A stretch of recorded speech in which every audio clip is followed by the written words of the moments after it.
Booker,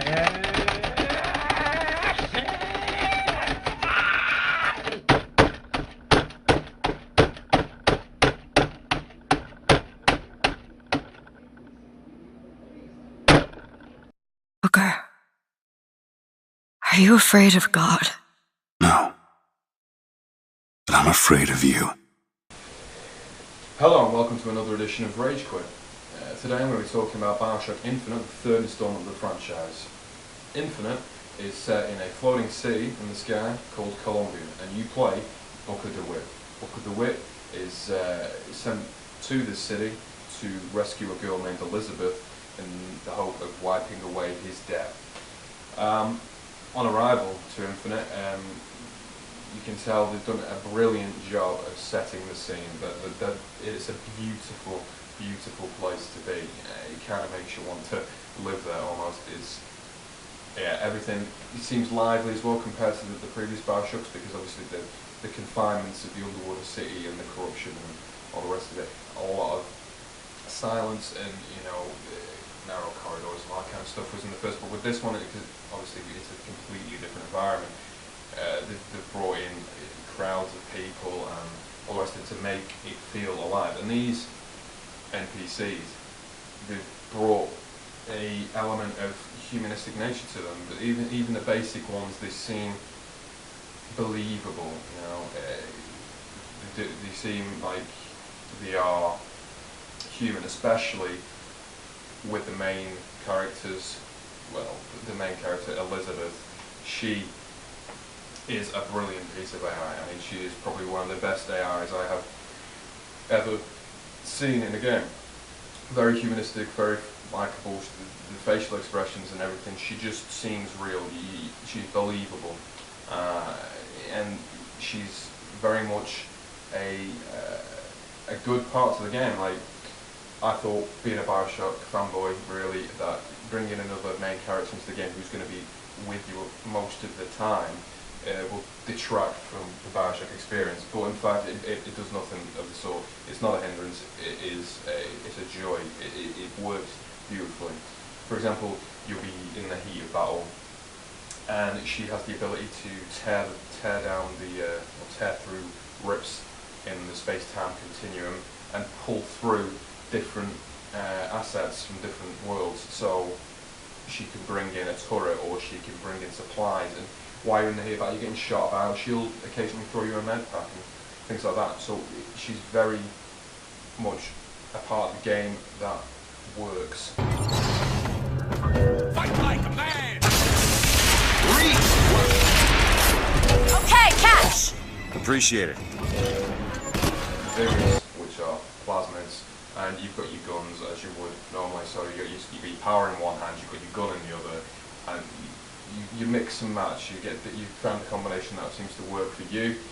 I mean, they've brought a firebomb. You've got crows instead of bees. You've got your electric, possession, to name a few. Live once.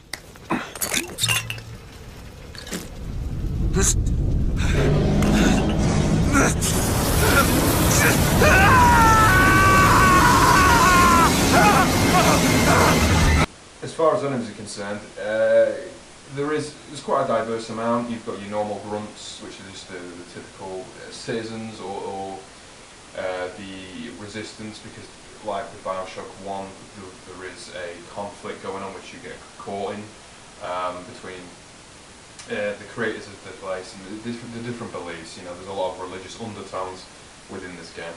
But you've got crow people.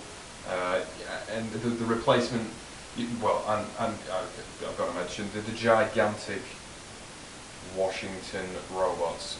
Too rare is the man who takes a stand for God and sweetest fatherland. But here's the place where we revere the heroes of our city dear. So they have protectors wandering around, gigantic metal protectors with George Washington heads with Gatling guns. I mean, it's pretty cool. And the big daddy replacement is called the Handyman. He's an old guy or old man who's past his due and he's going to die, but with technology they've encased him into a big metallic suit and prolonged his life. But he's not very happy about it, and he's quite an angry fellow.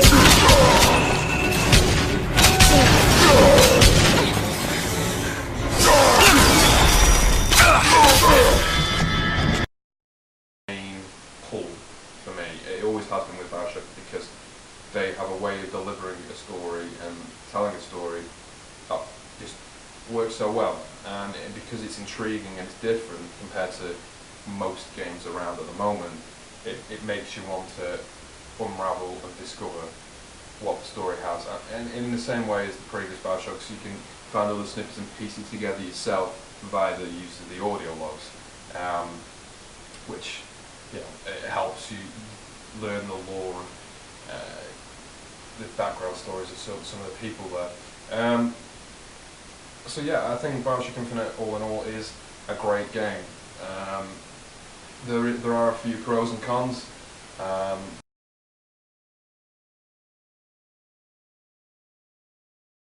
for the most part,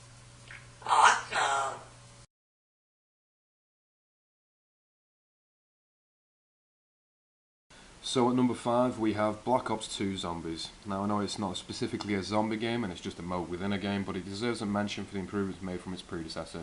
The zombie mode is an engaging experience, especially with the addition of transit mode, where you travel between varying locations on a bus which you can kit out to defend against the zombie hordes. At number 4 is Dead Island. Dead Island received a lot of mixed reviews, some who enjoyed the game, and then I noticed a lot that didn't. You know, they really didn't like it, but for me, if you put the hammy acting and the lacklustre story aside, even the slightly wooden combat, you have a game where you and your friends can party up and beat zombies to death again and again with a paddle or an electrified machete or a baseball bat on fire, and there is something satisfying about that kind of co-op experience. Number 3, Dead Rising. This in essence is a sandbox game with a mall full of zombies, and what does a mall have? It has a lot of stores, and what does that mean? Well, plenty of ways to deal with the hordes of undead, from the more devastating shotguns and machetes to the more comical like a toy lightsaber or a giant teddy bear. Not to mention the amount of character customization through the stores, the addition of skills, and of course the psychopaths, deeming it a worthy spot for 3. And number 2, for me, when this game was released, and I was a lot younger back then, Resident Evil 3 had everything a good survival horror needed. It had the puzzles, the combat was a bit crippled, but that added to the frustration and made you worried about what was kind of coming around the corner. You had to stand and shoot, and it made you panic a little bit. The use of the creaky doors for the loading screens, the difficult camera angles, and a half-decent story. But the main reason for me was one person, individual in particular, and that was the Nemesis. And at number 1, it's Left 4 Dead.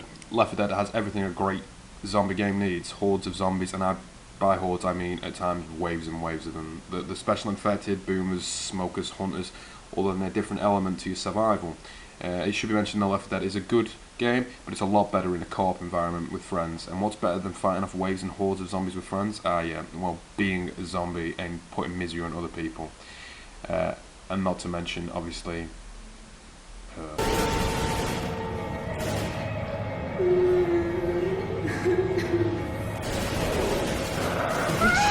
So that's the top 5. Hope you enjoyed this week's instalment of Rage Quit. Until next time, keep those gamepads at the ready.